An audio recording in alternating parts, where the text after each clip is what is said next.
Thank you. Praise God. Yan. So, kita nyo kakaibang technology. Lumalakpas yung kamay ko sa cellphone. So, joke lang. Okay, hi everyone. Kumusta na kayo? So, look at the person beside you. Sabihin mo, kamusta ka na? Kailangan may feelings, ha? May feelings. Yeah. Well, welcome sa ating gawain. Of course, online. Hello sa inyo lahat. Kung saan man kayo nanonood. We have people watching from the US, Middle East, kung saan lupalop, Canada. Okay, so hello everyone. Anyway, welcome po dito sa church natin, Real Life Christian Communities. At ang isang bagay na, of course, you hear me talk about this a lot of times, especially sa series natin ngayon, we're talking about real life. We really value yung discipleship through nurturing relationships, okay? For the purpose of accomplishing yung ating apostolic mission. Ibig sabihin, we value talaga po ang relationship sa RLCC. And if you are here, maybe for the first time, I hope na nararamdaman nyo yung ganong klaseng pagmamahal. Amen? Yung ganong klaseng acceptance. No? We're not here para i-judge ang sino man sa inyo about where you are spiritually speaking. Instead, we want to join with you kung saan kayo naroroon spiritually, no? At tulungan kayo sa inyong mga next steps forward. Amen? But having said that, siyempre, alam nyo naman, we are not naive. Alam natin na whenever we try to develop relationships sa mga tao, there's going to be conflict. Okay? So, sino po sa inyo itong linggo lang na ito nakaranas kayo ng conflict? Huwag nyo na ituro at huwag kayo tumingin sa katabi nyo. I'm just taking a survey. Sino sa inyo nakaranas ng conflict just a few days ago? Okay, welcome to real life. Okay? Sino sa inyo sa isang buwan? Okay, itong buwan na ito.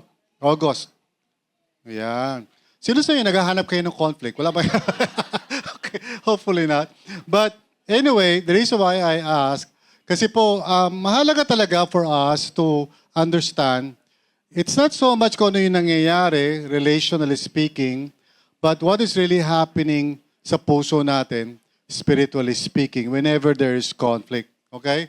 So, ano ba yung nangyayari sa akin? Pag ako ay na-hurt, feeling misunderstood, feeling angry, afraid, or in conflict with someone.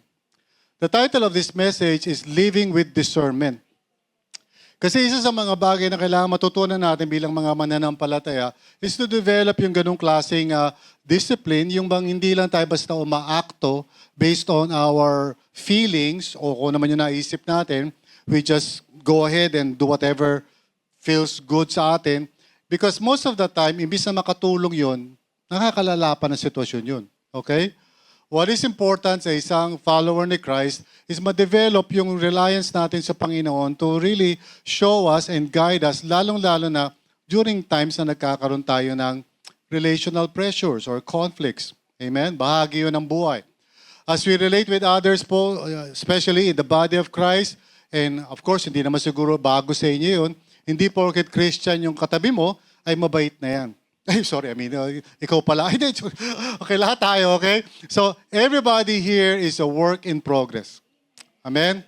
So, may mga pagkakataon na medyo mahirap tayo i-spelling. Okay? Tingnan mo yung katabi mo, sabi mo, hirap mo i-spelling talaga. Sa totoo lang, okay? Yeah.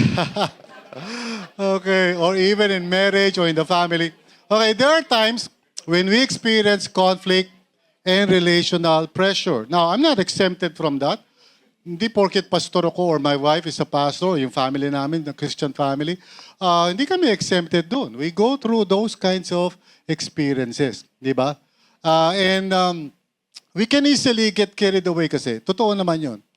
Pag nagkaroon ng misunderstanding, oftentimes, siguro hindi tayo aware, we just react or respond, no? Ayon sa nararamdaman natin, right? And doon tayo minsan nasusubukan po talaga, right? Taas sa kamay, nasusubukan ka sa area ng conflict. Diba? Totoo yun, right? Pag may nangyayaring ganyan, pag may pressure na, so minsan, well, lumalabas na talaga yung totoo. All the hallelujah and the praise the Lord cannot hide the fact na, ay, teka mo na. Yeah, may giniling na lumabas na. Joke lang. Sorry.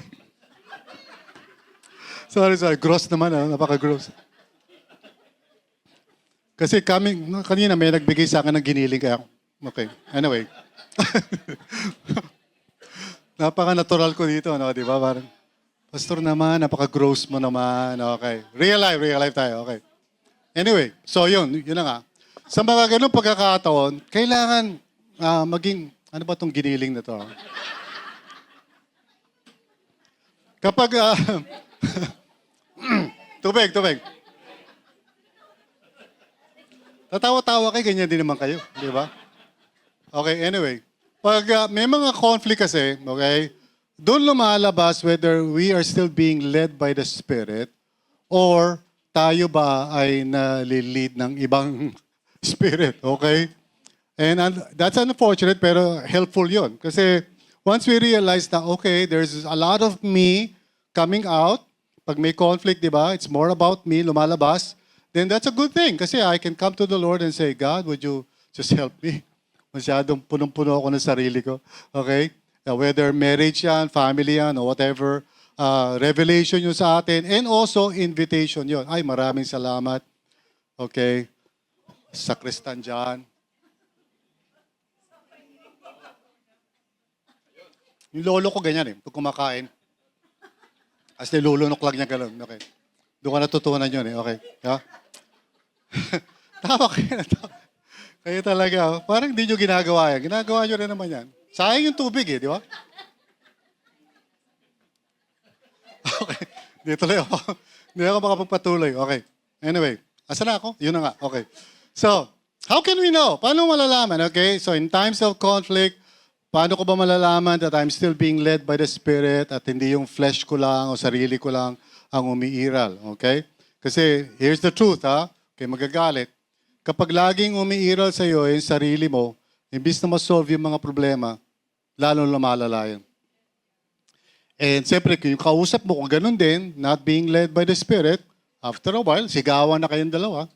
No? Kasi hindi nyo nare-recognize kung ano ba yung nangyayari. At the very least, dapat isa sa inyo, medyo magising at ma-realize. And then, just be able to discern na, teka muna, parang hindi na si Lord to. No? Parang ako na ito, right? So, andito na tayo sa 1 John 4. For those of you who do not know, we are going through the book of 1 John. At nasa chapter 4 na tayo. So, next Sunday po, tatapusin na natin ang 1 John. Yay! Di ba? Praise God. No? After so many years, isang buong book ang tinapos natin. No? So, anyway, 1 John 4, 1 to 21. Dito makikita natin 3 questions. Okay? 3 tanong that hopefully you can just ask yourself in the moment na nai-stress ka. I know that's not easy. Kasi pag nagagalit ka, parang gusto mo na sakalin yung kausap mo, right? But it takes discipline to say, teka muna, tanongin ko sarili ko ditong 3 questions. Mandali lang naman yung questions, but it can be very, parang, alam mo na, yung parang, it can be very revealing sa iyo once you have the answer to those questions, okay? So, 3 questions. Are you ready? Do you want to learn these things? Okay, so manalangin tayo. Let's ask the Lord for that. Lord, we ask for wisdom. Please, Lord, ayaw namin na maging magulo ang family namin, ang marriage namin, and especially the church. We want to be led by your Spirit. Bagamat we do want to love each other, pero hindi yung ganun kadali. There are times na we get into each other's nerves. Pero Lord, we ask you, help us, Lord, na sa mga ganung pagkakataon, that we may practice the discipline of discernment. And by God's grace, kapag nakita namin, it's more about us rather than you. May we repent and turn our lives back to you so that you may guide us and lead us instead. So ito ang prayer namin, Panginoon. Thank you very much, Lord, for your grace and mercy. In Jesus' name. At lahat tayo magsabi ng amen?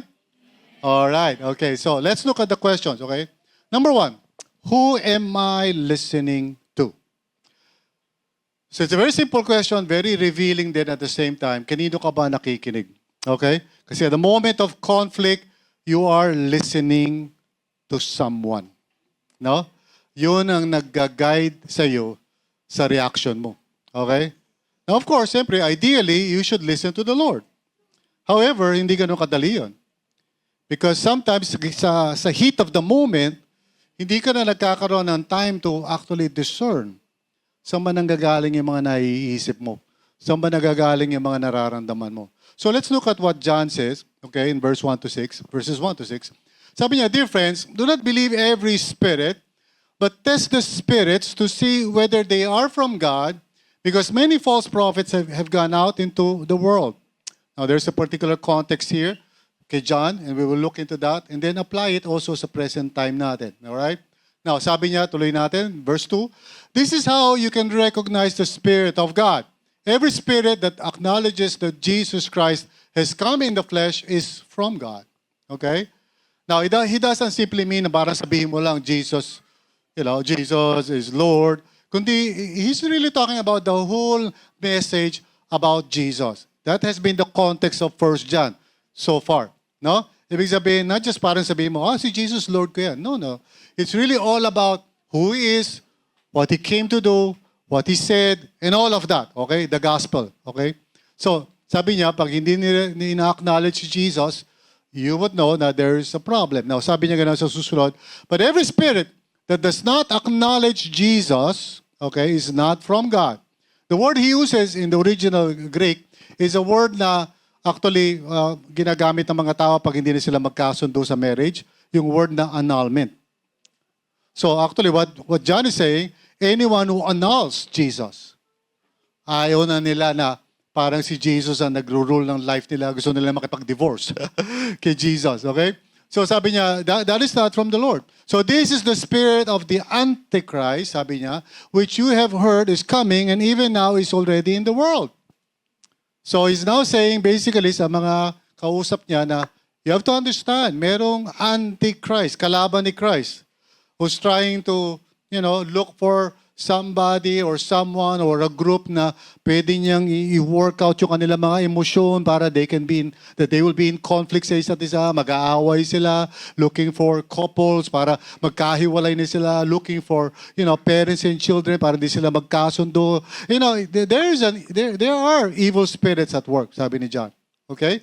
Now, we should not be naive. Sabi mo sa katabi mo, huwag kang naive. Ibig sabihin ng naive, okay? Well, ibig sabihin ng aware ka, di ba? Yung hindi ka parang wala lang, no? Hindi mo naiintindihan ng mga bagay-bagay, di ba? Kaya pag ang isang bata, pinasok niya yung daliri niya sa 220, anong tawag mo doon? Di ba? Hindi niya naiintindihan, ma-oriente ka dyan, right? So, in the same way, merong mga nangyayari sa mundo natin na cannot just be explained as simply parang, kasi makulit yan, kasi may ADHD yan, kasi ganito. No, there are spiritual forces at work sa mundo natin. Okay, we'll look into that more. Now, let's go to the next verse. "You, dear children, are from God and have overcome them because the one who is in you is greater than the one who is in the world." So, binibigyan tayo ng assurance ni John na even though totoo yun, may mga evil spirits na nagtatry mag-destroy ng mga buhay ng mga tao. Okay? Leading them into all kinds of decisions in life that are self-destructive ultimately. Included lahat yan, vices, drugs, kung ano yan, sari-sari yan. Ang purpose ni Satan, gaya nga na sinabi sa John 10:10, di ba? I have come, sabi ni Jesus, the thief comes pala, sabi niya, to steal, to kill, and to destroy. So, ang kalaban natin, isa lang ang pakay niya, wasakin ang buhay natin. At wasakin ang buhay ng mga mahal natin sa buhay. Wala na siya iba pang agenda. He's out there to destroy. Okay? He's not there to build. He's not in the world to build.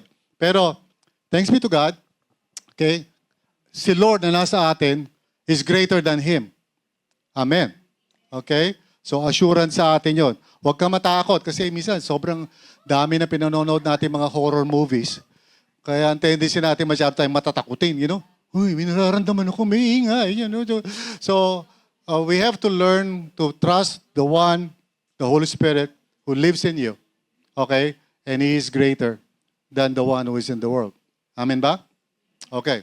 Talaga itong giniling na ito. Bibigyan ng problema. Verse 5. "They are from the world and therefore speak from the viewpoint of the world and the world listens to them." So in other words, the Holy Spirit who is in us, siya yung nangungusap sa atin, and if we belong to Him, maririnig natin yung kanyang tinig, although hindi naman automatic yon. No? It takes discipleship, or in other words, maging familiar tayo sa voice niya. Okay? And then sabi niya ganito, Susunod, we are from God, okay? And whoever knows God listens to us, but whoever is not from God does not listen to us. This is how we recognize the spirit of truth and the spirit of falsehood. So, pag-usapan natin to, okay? Si John is reminding us that there are spiritual influences at work in the world, so we should not automatically believe everything we hear, even in our heads. Minsan may kasabihan ng mga tao parang mental health, di ba? Yung mga dads ko naririnig, mental health. Minsan din nila na-recognize na tawag nila mental health, but actually, you know, there are demonic spirits who are injecting thoughts in the human spirit. Okay? Ang tawag ng mga tao, because siyempre scientific ang mga tao, tawag nila mental health issues. But for those of us who understand, na nakakaunawa na merong kaaway na nandito sa mundo na nag-i-inject ng mga kaisipan, okay, sa isipan ng mga tao. No? And we need to understand this kasi hindi lahat ang naririnig natin sa puso't isipan natin is from the Lord. Ay siyempre, hindi naman kasi nagpapakita si Satan sa atin, you know, baka nasa isip nyo, si Satan, di ba, nakasuot ng pula, tapos may sungay, tapos may tinidor na malaki, you know? Hindi. Usually, ang nangyayari is that may mga naiisip ka, at pag hindi ka medyo sanay in discerning the voice of the Lord versus the voice of the evil one, akalain mo, or you might think na yung naiisip mo is okay. When in fact, it is actually a deception.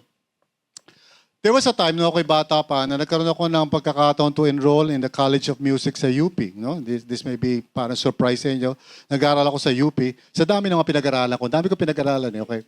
But anyway, nag-aaral ako sa UP, sa College of Music, maybe 1 or 2 sems yata yun.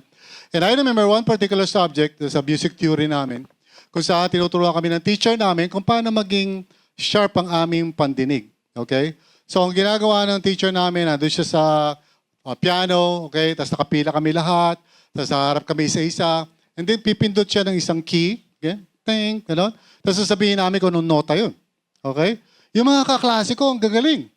Pag gano'n ng teacher namin, no, A, sabi ng kaklase ko, very good. Yung susunod naman, ting, C, wow, ang galing. Tama. Pagdating sa akin, ting, F, you know. Yeah.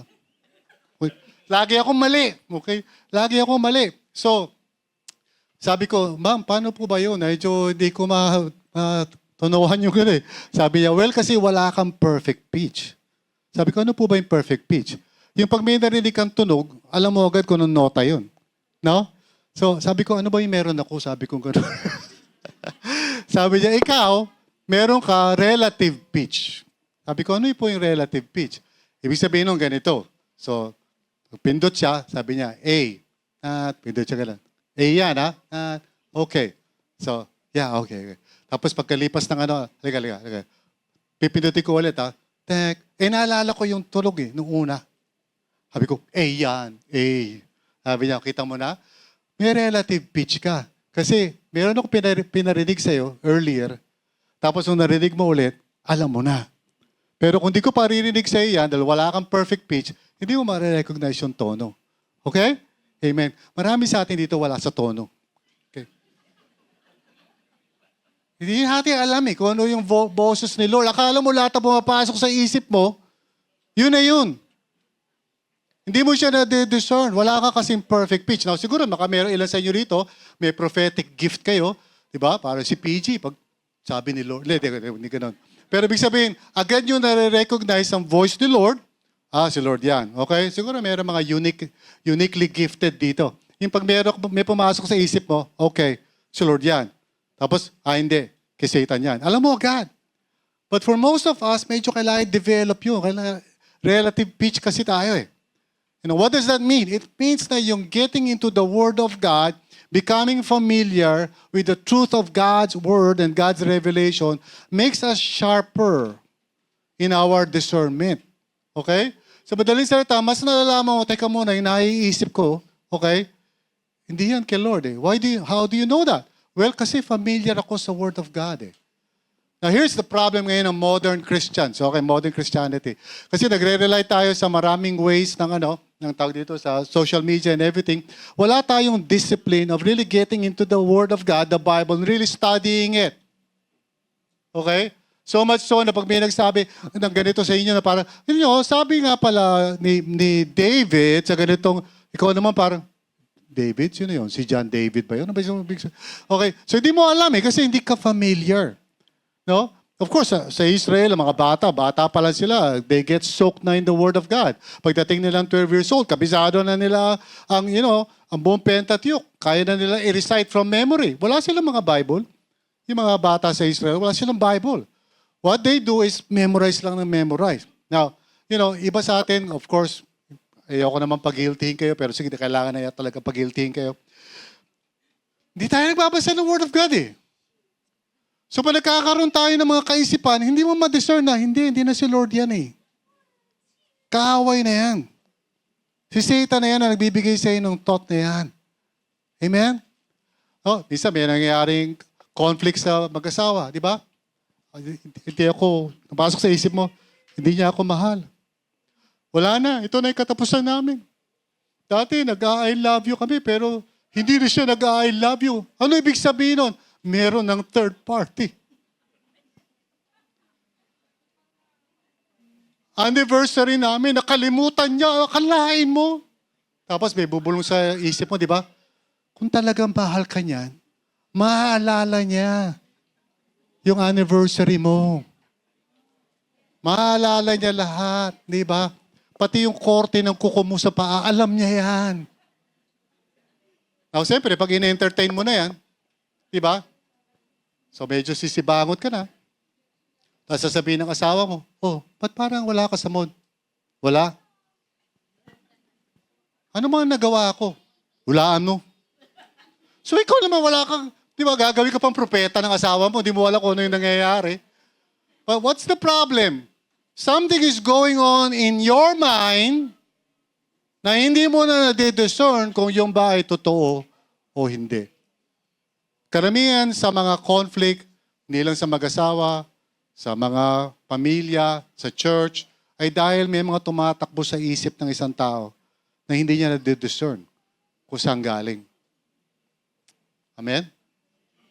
Usually, pag naiintindihan yung sinasabi ko, nag-amen kayo, di ba? Pero pag galit kayo, parang walang amen di ba? So, sa konteksto ni John, okay, to be honest, meron siyang tinutukoy talaga specifically. Sabi niya, he is speaking about those who claim to speak for God, mga prophets, mga false prophets, and that this is ultimately what they say about Jesus Christ. So, merong specific context ito, okay? However, okay, dahil sa konteksto natin, this means that when we are under relational pressure, we should also discern what we are listening to. Sa church, pag minsan nagkakaroon ng pagkakaunawaan, di ba? Mapasok sa isip mo, community-ship. Itong church na to, puro community. Bakit siya ganyan? Di ba? Tapos, hindi na ako attend sa RLCC. Kasi si Pastor Bong, puro love, love, love, love. Wala naman love dito. Di ba? Wala man lang kumumusta sa akin. Birthday ko, di ako kinamusta. Tapos sabi ni Satan, umalis ka na kasi dyan. Alis na ako. Tapos habang nando ka sa church ni Batman somewhere, bumabalik sa'yo. Yung mukha nung RLCC niya na, Lord, tulungan mo ako mag-worship. Nahirapan ako mag-worship. Okay? Kasi nakikita ko yung mukha ng tao. And patuloy ka doon sa ganun trajectory, before you know it, you become bitter. You become a person na maraming hinanakit sa loob. And so God's grace is hindered in your life. Amen? Be careful. Learn to discern. Sino ba yung naririnig mo? We may hear things from other people, from popular opinion, or even from our own thoughts that seem true but may not be true. Kung talagang mahal ako ng mga tao dito, kakamustahin nila ako. Wala ako makamusta. Tapos yung pagdating nila sa, mahal kita, lalapit yung tao, liliko. Lumiko siya. Lumiko. Bakit siya lumiko? Ilalagyan mo na lahat ng interpretasyon, lahat ng mga bagay-bagay. Okay? Not every thought that comes into our minds deserves to be believed. may kaaway. He comes to steal, to kill, and to destroy. Okay? So napakahalaga na we learn. Kasi when I'm hurt, angry, and afraid, or misunderstood, I need to ask, who am I listening to? Is what I'm thinking consistent with Scripture and the character of Jesus? Nung isang araw, nagkaroon ako ng conflict with a person close to me. Okay? Hindi ko nakikwento, huwag na kayo makapag-chismis, there was just a conflict that I got involved in, At nung nagsasalita yung ka-conflict ko, wala naman siyang masamang ibig sabihin. Meron lang siyang sinasabi. Pero yung interpretation ko, tumatakbo na sa mind ko. Alam niyo yung sa isip ko, walang respeto to sa akin. Hindi ako ginagalang nito. Hindi ba niya ako kilala kung sino ako? Tapos papasok na din, no si Balasi. Sino ba sila? And on it goes. Brothers and sisters, if you don't practice discernment, yung thoughts mo tatakbo yan, and then before you know it, sira na yung relationship mo sa tao na yun. That's why, one of the things na tinuro ko sa church very early, nag-umpisa pa lang ang RLCC, confirm before you conclude. Co-group, you remember that? Confirm mo muna, huwag ka agad mag-isip. Hindi ako inimbitahan ng LG ko. Nakita ko pa yung picture nila sa Instagram. Ang saya-saya nila. Wala ako doon. Ano ibig sabihin yan? Wala silang pagpapahalaga sa akin. Come on. Stop. Pause. What you're thinking is not necessarily true. Amen? So, kailangan tayong mag-ingat. Alam nyo, sa Messenger, very deadly talaga ang Messenger. Di ba? Nag-message ka. Tapos, siyempre, siguro di ka naka-reply. So, sasabihin ng tao, ba't di ka nagre-reply sa mga mensahe ko? Di ba? Bakit? Hindi ako importante sa'yo? Ha? Hindi ako mahalaga? Sino mahalaga sa'yo? Mga kaibigan mo? Ako, hindi. No? Tapos ikaw naman, pagtingin mo naman, wala naman ako nakikita. Tapos, habalik sa salita siya, hindi! Nakikita mo eh. Wala ako nakikita eh. Tapos may kote, habalik sa slot siya, bigla mag-a-appear yung message. Boom! Mabagal pala yung internet. Nag-judge ka na agad. Nagalit ka na agad na hindi ka pinapansin. Amen? So, sabi mo sa katabi mo, hinay-hinay lang. Okay? So, alalay lang. Huwag ka masyadong high blood. Okay? Discern what your thoughts are, thinking. Relax ka lang dyan. Okay? So, am I responding to what actually happened or to my interpretation of what happened? Number one problem at nag-aaway ang mag-asawa is because may interpretation ka about what was said or done. Okay? Hindi ka sigurado doon, pero na-interpret mo lang yun. No? Na yun yung ibig sabihin. Na yun yung motibo niya. Now, maybe totoo yun, but maybe not. Amen po ba? Okay. So, best thing talaga is tanungin mo. Right? Pag may nakita ka sa festival mall, kasalubong, tapos parang feeling mo, inisnab ka, huwag ka agad mag-conclude na, ito talaga, walang galang talaga itong taong ito. Tanungin mo. Brad, sis, nagkita tayo sa festival mall, hindi mo ako pinansin. Sabi mo, tanungin mo lang, talaga bang hindi mo ako nakita? Nandun ka ba? Oo, pasensya ka na, hanggang dito lang ang nakikita ko eh. Hindi ako nakakita beyond 6 inches. Of course, that's not true. Pero i-exaggerate ko lang. Yeah? You know what I'm saying? Okay? Alright. Okay, minsan feeling ng tao parang inisnab mo siya. I-confirm mo. Inisnab mo ba ako, sis? Hindi. Meron akong runny nose. Nahabol ko lang. Kasi tutulong na eh. Okay. Ito, magtanong ka kasi. Huwag ka high blood. Okay? So, minsan nagkakaroon lang tayo ng mga assumptions. So anyway, susunod na tanong. Okay, so yun ang first tanong. Kanino ka ba nakikinig? Si Lord pa ba yun? O sarili mo na lang yan? Amen? Lalo na yung mga interpretations mo. Pangalawang tanong, why am I saying this? Kasi sabi, pag may nararamdaman ka, nagsasalita ka eh. May ginagawa ka, right? Pero ang tanong dito, pag sinabi ko why, is ano yung motibo mo ba talaga? So how many of you, pag medyo naiinis kayo, you act it out? Umaakto ka. Like, dadabog ka, inaano mo yung mga kung ano, di ba? Pag may naiinis ka, imbis na magsalita ka, bag, bug, bag, di ba? O kaya, pag medyo hahawakan ka ng mister mo o misis mo, bitawan mo ko. Okay? So ikaw naman parang, anong problema? Walang problema. Tanong mo kay Batman. Okay. So, walang. Ang tanong doon is, bakit ganon? Why are you saying this? Why are you doing this? Okay? So let's read this verse. Okay? Dear friends, let us love one another. For love comes from God. Malalaman mo na si Lord yung nagli-lead sa iyo kasi yung motibo mo is really all about love. Okay? Galing sa love. Hindi galing sa frustration or anger.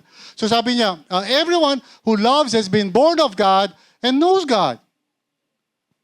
So as a result ng, walking with the Lord, alam mo si Lord hindi siya anti-people, hindi siya galit sa mga tao.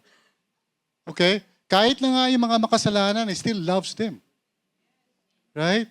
So, sabi niya ganito, okay, everyone who loves has been born of God and knows God. Whoever does not love does not know God because God is love. So, parang inuulit niya, right? God is love. Hindi, of course, hindi baliktad. Hindi love is God. Okay? Love is not God. Oh, I worship you, love. Hindi. Okay? God is love. Ibig sabihin, if something is from God, ang motibo niyan is love. Yun lagi yung parang pinaguhugutan yan. Now, minsan may problema, minsan mayroon din pagkakaunawaan. Pero if God is the one leading you, ang gusto mo, hindi yung manalo ka lang o ma-prove mo lang na tama ka. Ang gusto mo is maayos yung usapan. Magkaroon ng reconciliation, maintindihan mo siya, maintindihan ka niya. Yun ang goal mo. That shows that God is there at the center of it.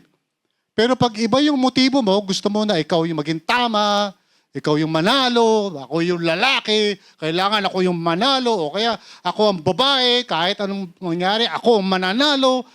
Puro panalo, talo. That is not from the Lord. Okay? So, sabi nga yan, verse 9. This is how God showed His love among us. Baka hindi natin daw maintindihan. He sent His one and only Son into the world that we might live through Him. In other words, ito yung love. Love is always thinking about hindi yung yung pakinabang mo.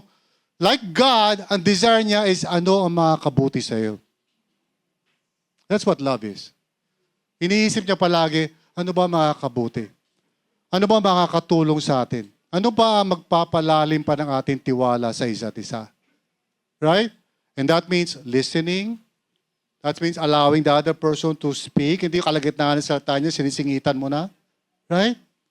Now ako, I'll be honest with you na dahil ako ay preacher, may tendency ako na maging madaldal. The other day, may conflict nga ako. Huwag nyo na tanongin kung tukol ka saan, sino yung ka-conflict ko. Huwag na kayo makipag-chismis sa akin. But I had this conflict. And yung ka-conflict ko, may sinabi lang siya, isa lang naman ang salita niya. Okay? Ay ako, preacher ako, mga kapatid. So pagkatapos siya sabihin yung sa salita niya, tapos huminga siya, yun, problema yan, pagkausap niyo ako, pag huminga ka, kailangan niya, mabilis ang bunot, di ba? So nung huminga siya, alam mo kasi, dal na po ako mga kapatid. Ang haba na nung sinabi ko. O walang hinga, tuloy-tuloy, walang period. Sabi nung ka-conflict ko, alam mo, isa pa lang yung nasabi ko. 3,000 na yung sinasabi mo. Sabi ko, ganun ba? Sorry. Because I was not, yung motive ko is not so much maunawaan siya at maunawaan niya ako. Ang motive ko is kailangan mapakita ko sa kanya na hindi ako basta-basta ginaganyan. Hindi ka basta-basta magsasabi sa akin ng ganyan. I draw the line. That's not love. Right? Paano ba nagmamaneho ka, di ba? Tapos merong tumawid ng biglaan sa harapan mo, sa napapreno ka ngayon. Tapos papasok sa isip mo, sagasa ako kaya to. That's not love. Love is not thinking about the distraction of the other person. Love is always thinking about ano ba yung makakabuti sa'yo? Ano ba yung makakabuti sa atin? How can we grow deeper? And so that requires the discipline of discernment. Okay? Now, sabi ni John, This is love, sabi niya. Just in case na may misunderstand natin. Not that we loved God. So, ang basehan mo ng love is hindi yung the way you love God. Kasi the way you love God, lagi ka nagkukulang lagi ka nagkakamali, hindi ka consistent So sabi niya, that's not how you define love. Sabi niya, not that we loved God, but that He loved us and sent His Son as an atoning sacrifice for our sins. So, nire-redefine niya yung love. Sabi niya, yung tunay na love, hindi yung love mo kay Lord. Yung love talaga is yung love ni Lord sa iyo. And when you begin to look at it from that perspective, now you realize yung love ni Lord sa iyo is unconditional. It always hopes, always believes, always trusts. Hindi niya si Lord, never niya sasabihin sa iyo, ikaw ang kulit mo pang-apat na kasalanan na yan sige ka nahingi ng forgiveness sa akin. Ano ka? Masaya ka? Ibinigay ko aking bugtong na anak, si Jesus, ang aking anak, pero ayusin mo ang buhay mo God does not say that to you. Kahit ilang beses ka pa mag-fail. Because God loves you unconditionally. Hindi siya nag-give up sa iyo. Not unlike us, siyempre, tayo, di ba? Pag may nagkamali para sa atin, o sa atin pala nagkamali, humingi ng tawad, o sige, patatawarin kita. Tandaan mo mabait akong kaibigan, masama akong kaaway. Sa iyo ang Cavite, sa akin ang San Pedro. You know, we're not like that. We're not like God. Amen? Tayo, nagtatanim tayo ng sama ng loob. Diba? Meron mga tao, pag nagkakaroon sila ng conflict, hysterical, nagwawala, nagagalit. Diba? Nananakit. Meron mga tao, historical. Pag nagkaroon ng conflict, naalala mo ba noong 1942? Ito ang ginawa mo. Kala ko ba nag-sorry na ako sa'yo? Anong sorry? Inulit mo Yeah, historical saka hysterical. Sabi sa katabi mo, ano ka ba? Hysterical o historical? Parehas. Okay. So, dear friends, sabi ni John, since God so loved us, we also ought to love one another. So, kung paano nagmamahal si Lord sa iyo, kahit na marupok ka, inconsistent ka, ganun din yung pakikitungan mo sa iba. Be compassionate, be kind, be grace-oriented. Huwag kang judgmental. Amen? Pag nagkamali yung mister mo, magkaroon ka ng grace kasi ikaw rin nagkakamali.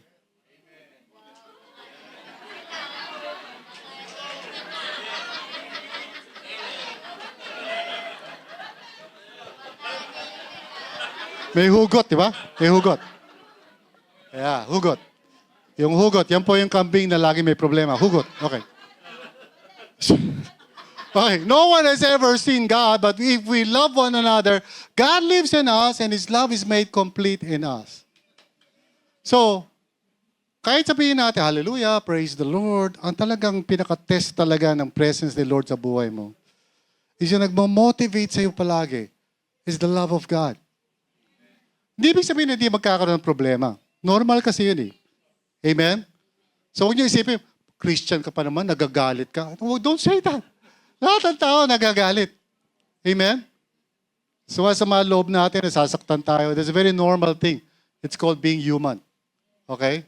Now, John teaches us that because God is love and has demonstrated yung love niya through the giving of His Son, ganun dapat ang ating maging practice, living a life of love. So yung motive natin dapat lagi, ano ba yung makakabuti? Hindi yung, paano ba ako mananalo? Paano ko ba makapakita sa taong ito na mali siya, ako tama? You know, parents, children, parents, husband, wives, church members. Dapat ang motive mo hindi yung, paano ba ako mananalo dito? Hindi. Lahat ng kaguluhan sa mundong ito is because lahat ng tao gusto maging tama. Imbis na magkaroon ng humility. Amen?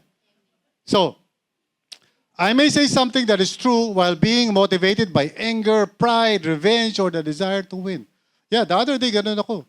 I was talking, yung sinasabi ko, tama naman Biblical naman yung sinasabi ko. Pastor ako, di alam ko sinasabi ko, right? Alam mo ba, sabi sa Word of God, tama naman, kaya lang, ano yung pinaghuhugutan? Pride. They need to show the other person na ikaw, wala kang alam sa Bible. Ako, doctorate ako, tumahimik ka. That's pride. That's not from God. Amen? So sabi mo sa katabi mo, ikaw yung tinutukoy ni pastor, kaya makinig ka. Okay? When I am in conflict, I need to ask, why am I saying this? Am I seeking the good of the other person, or am I simply defending myself, proving that I am right, or trying to hurt them back? Minsan ganun tayo. Pag nasaktan tayo, feeling natin kailangan gumanti tayo para ma-equalize. Yun yung mga times that you need to pause and say, teka muna, anong goal mo? Why are you saying that? Gusto mo na maging equal? Hindi pwede siya inanalo. Kailangan panalo ka rin. No? Pag gano'n na yung umiiral sa puso't isipan mo, it's no longer God. It's you. Ikaw na yun. Your old self. And unfortunately, totoo yan sa atin lahat. Hindi naman tayo perfect. So we are a work in progress. At para malaman mo kung nasa ka na spiritually, mag-pray ka for conflict. Kasi pag nagka-conflict, the real you comes out. That's who you are so far. Now, huwag ka ma-discourage. Kasi si Lord kaya niya pinalalabas yun kasi He wants to invite you. And He wants to work in you. So pag may nakita ka sa sarili mo parang hindi masamang ugali pala, huwag ka ma-condemn na parang, grabe, pastor ako, ganito ako. Hindi. Say, God, you're inviting me to open my heart to you, Lord, so that you may transform me and change me. So, i-consider mong invitation yun. Every time na meron lumalabas sa'yo na hindi maganda. Amen? Alright. So, sometimes, love requires us to say difficult things. May mga pagkakataon ganun. So, hindi naman ibig sabihin na pag Christian ka, parang lagi ang mabait, di ba? Sister, kamusta ka na? Tapos hindi ka nagagalit kahit apakan kita, di ba? Ouch! Praise the Lord. Plastic ka naman, hindi matotoo yan, di ba? But the important thing is, okay, kasi na-hurt ka, nagalit ka, sakit. Ano yung motibo mo when you begin to speak or act? What do you want talaga? Do you want to destroy? Or do you want to build each other up? Halika, wifey, usap tayo. No? Huwag kagad akto ng akto, depende sa emosyon mo. Kaya nga yung distansya between the time na ikaw ay may naramdaman saka yung time na meron kang gagawin because of the ramdaman, yung distance nun is the measure of your maturity. The more that you act immediately without thinking, the more immature you are. The more that you take time, pagkatapos mo makaramdam ng hurt or whatever, you take time and you breathe. Before you act. Before you say anything. Amen? Are you learning something dito? Kasi pag ikaw yung parang makahiya dati nung high school ako, meron kami pinupuntahan, isang lugar, puro makahiya. Alam mo yung makahiya? Yung halaman? Na pag ginano mo, titiklop na agad. Kaya tawag doon, makahiya eh. Okay? So may mga Christians parang push button. Pag ginano mo, titiklop na agad. O magagalit na agad.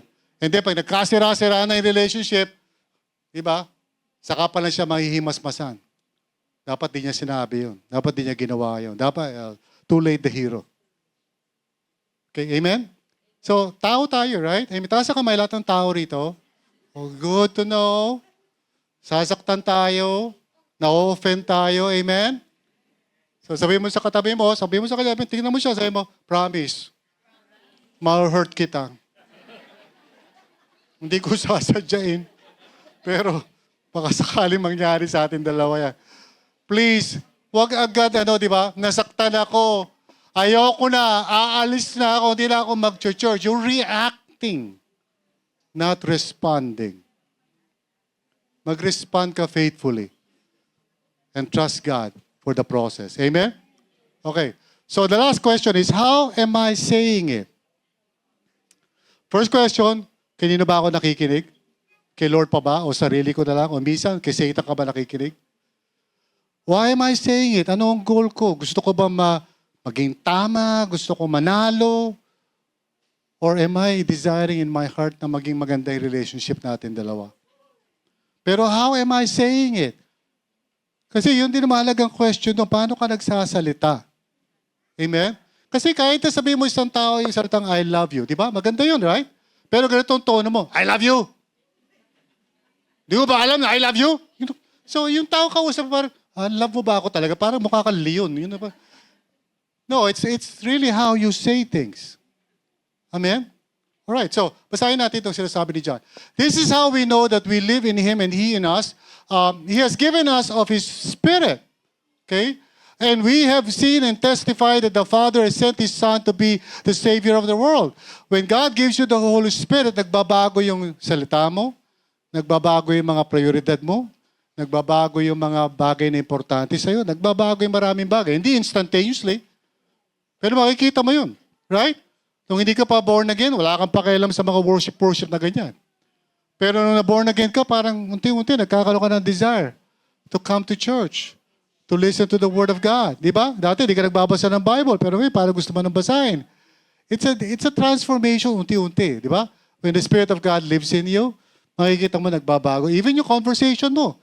Dati pag may kausap ka, puro green jokes ka. Pero ngayon, dahil binabago ni Lord through the Holy Spirit yung dila mo, so ngayon, pag nagkukwento kayo ng mga kaibigan mo, iba na yung lumalabas sa bibig mo. Hindi na yung, alam nyo ba? Di ba? So, joke ka na, di ba? Tapos yung joke mo, green, gano'n, di ba? Buti sana kung green, katulad na real life, green. Kasi hindi, iba klaseng green, okay? So, nagbabago po tayo. So, sabi ni John, ganito, if anyone acknowledges that Jesus is the Son of God, God lives in them and they in God. So, ang prioridad ng speech mo is all about the Lord. And so we know and rely on the love God has for us. God is love. Ulit na naman niya. Whoever lives in love lives in God and God in them. Ito ang pinakagusto ni Lord sa atin eh. Okay? Ito ang pinaka-desire ni Lord sa atin. Please understand. Ang gusto ni Lord is that He will be in us. And us will be in Him. Kaya ginawa niya ang pinakadakilang regalo niya sa atin. He sent His only begotten Son upang sa ganun mawala yung harang that prevents us from being with God and God being with us. At yung harang na yun ay walang iba kundi kasalanan. He gave His Son. And Jesus died on the cross. Sabi niya, it is finished. Bakit niya ginawa yan? Para hindi na magkaroon ng hindrance yung maranasan mo the presence of God in your life. So God wants to live in you. And He wants you to live in Him. And through that union, yung dalawa, more and more, matutupad sa buhay mo yung tinatawag sa Bible, the image of God. Meaning to say, as you live with God and God lives in you, more and more nakikita ng mga tao, hindi na ikaw, kundi God who is in you. Amen? So, this is how love is made complete sa atin among us so that we will have confidence on the day of judgment. In this world, sa mundong ito, we are like Jesus. So gusto ni Lord over time, hindi agad yan overnight. For some of you, medyo ilang years na kayo nag-walk with the Lord. Mas natututo na kayo to forgive. Mas natututo na kayo na hindi maging pasaway, right? Mas naiintindihan nyo na yung purpose ni Lord. Yung iba naman, nag-uumpisa pa lang. So maraming mga struggles, maraming mga, di ba, natitisod pa rin tayo. So we're all, progress tayo, di ba? Amen? Right? Pero malalaman mo that God is in you kasi unti-unti by the grace of God, yung luma mong sarili is becoming more and more, less and less na yun ang nakikita, but more and more of Christ. Mas nagiging maunawain ka na, yung salita mo hindi na laging high decibel. Natututo ka na magsalita ng kalma. And you're learning how to listen.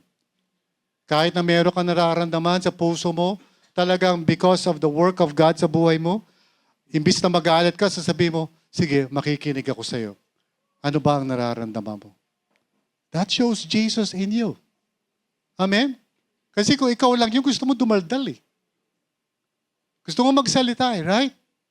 So, pag ikaw ay sumasama ang loob mo, nagagalit ka, hinga ka ng malalim. Come, Lord Jesus. Tapos sabihin mo doon sa, kung sino man yung ka-conflict mo, sabihin mo, sige, magsalita ka. Makikinig ako sa'yo. Tapos, kagatay mo yung labi mo. Holy Spirit, hindi ako magsasalita.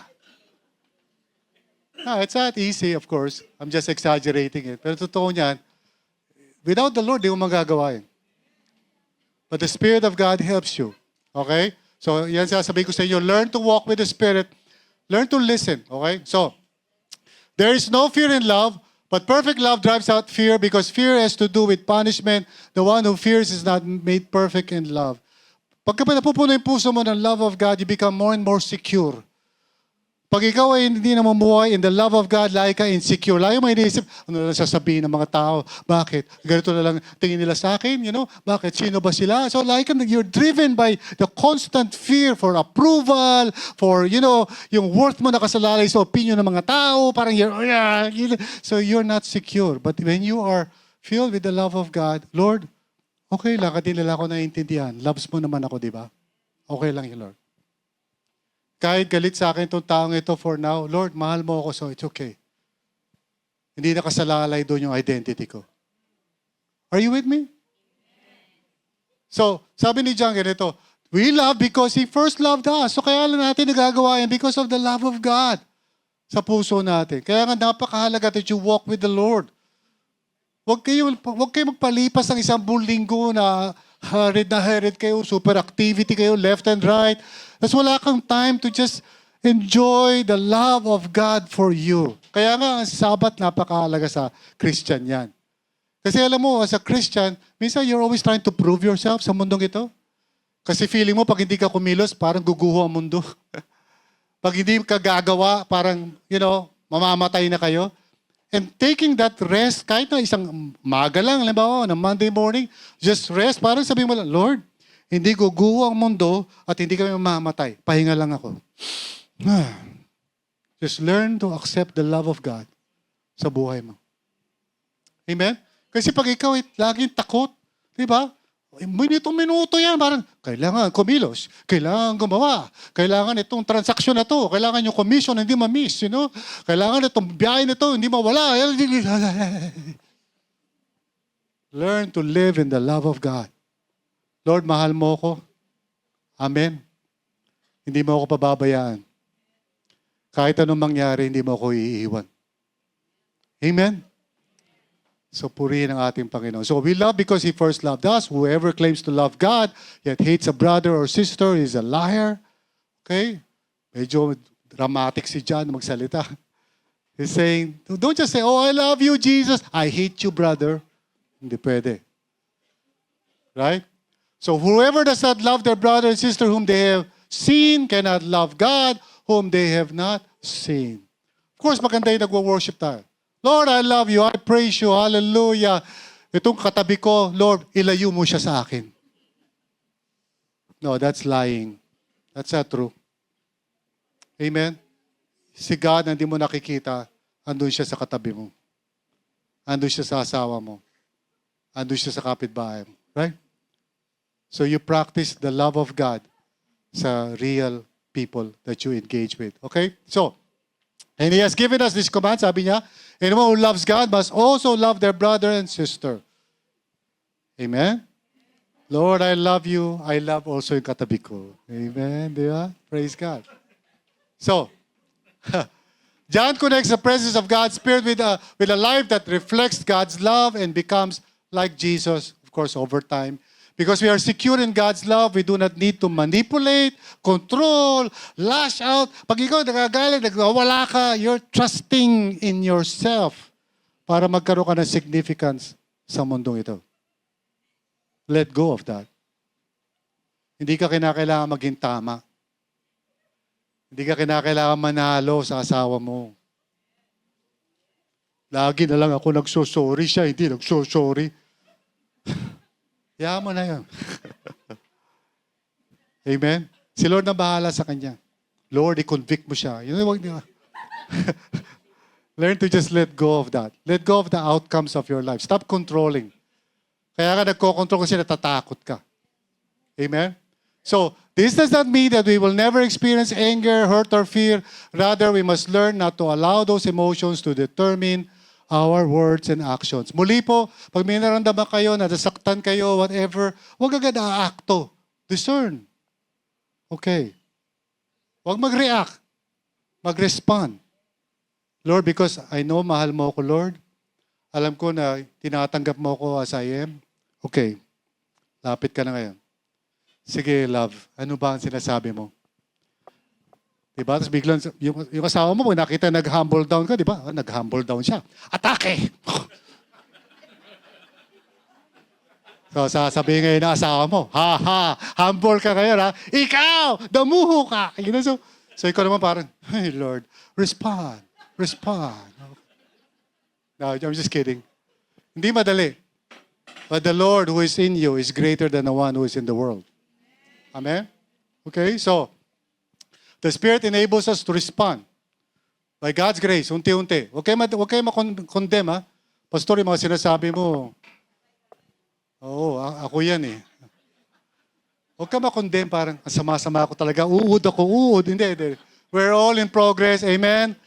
So sabi mo sa katabi mo, patient ka lang sa akin, ha? Oo. Pag sinasabunutan kita, huwag ka magagalit. You know? Okay. So, when I am under relational pressure, I need to ask, how am I saying it? Am I speaking out of fear or anxiety? Am I trying to control, manipulate the person? Gusto mo magbago yung tao, so sumisigaw ka. Stop. Amen. Stop that. Okay? Am I speaking the truth in love? Or am I lashing out because I am frustrated? Again, you know, the other day, ganun ako. I was frustrated. I was trying to control the other person. Gusto ko na mag-behave siya according to my standards. And God rebuked me. Huwag niyo na tanong kung sino yun. Oh. Nangingialam kayo eh. Oh. My goal is not to win the argument, but to honor God. So, does the manner of my speech and action reflect the character of Jesus and the love of God? I-discern mo. Okay? Now, so in conclusion, okay? Hindi ma-avoid totally ang conflict. Conflict will always be part of our lives. Amen? Okay? But during sa mga pagkakataon na yun, i-discern mo kung ano nangyayari. Kanino ka ba nakikinig? Ano ba yung motibo mo? Paano ka ba nagsasalita? Okay? Huwag kang parang robot. Okay? Na kung ano yung naiisip mo, nararamdaman mo, ina-act out mo na agad. Pag nakita mo yung sarili mo, nagdadabog ka, nag-aagis ka ng mga plato, sinusuntok mo yung mga bagay, stop. Discern. It's no longer God, it's just you. Pag nagtataas ka ng boses, gusto mo i-dominate yung kausap mo, gusto mo ipakita na strong ka kasi lalaki ka, stop. It's no longer God. It's just you. Amen? Okay? So, the goal ay hindi manalo. Okay? Gusto natin ang ating buhay ay maging led by the Spirit rather than by ourselves. No? So, dahil mahal ka ni Lord, mahal ako ni Lord, huwag ka ma-insecure. Mag-respond ka in faith. So, in times of conflict po, lahat tayo rito, matuto tayo. Unti-unti. Of course, there's no condemnation. Kung sakaling magkaroon tayo ng failure sa relationships natin, hindi the end of the world yan. God is still at work in you. Amen? Basta huwag ka lang basta-basta mawa sa life group nyo, nagkaroon ng konting irritation. Huwag ka na agad mag-leave the group. Huwag na yung ganun. Makipag-usap ka muna. Clarify lang muna. Okay? Huwag ka agad-agad gagawa ng action. So, in times of relational pressure po, discernment is crucial. May naramdaman ka, huwag agad magre-react. Pag-isipan mo, mag-pray ka, Lord, how do I respond in love dito? Kung kinakailangan, lumayo ka muna sandali, o kaya gaya na sinasabi ko sa maraming tao sa RLCC, pag medyo na-stress ka, na-imberno ka, okay, gagalit ka, maligo ka muna. Nakakatulong yung ligo. Para kumalma ka. Mahimasmasan ka. Amen? Okay, maglakad ka sa park. Huwag ka makipagtagisan. The moment na parang high emotion, huwag ka magsalita. Lumabas ka muna. Tumingin ka sa mga ibon. At alalahanin mo na loves ka ni Lord. Okay? Pag medyo tumahimik na yung damdamin mo, balik ka. Sasabihin mo dun sa ka-conflict mo, sige, ready na ako. Ano nga pala yung sasabihin mo? Yeah. What's up na tayo? Di ba? Tapos, ano gagawin mo? Very important, kagatin ang labi. Huwag ka magsalita. Because sigurado yan, pag may sama ka ng loob at nagsalita ka, meron lalabas na hindi maganda. Have you learned something today?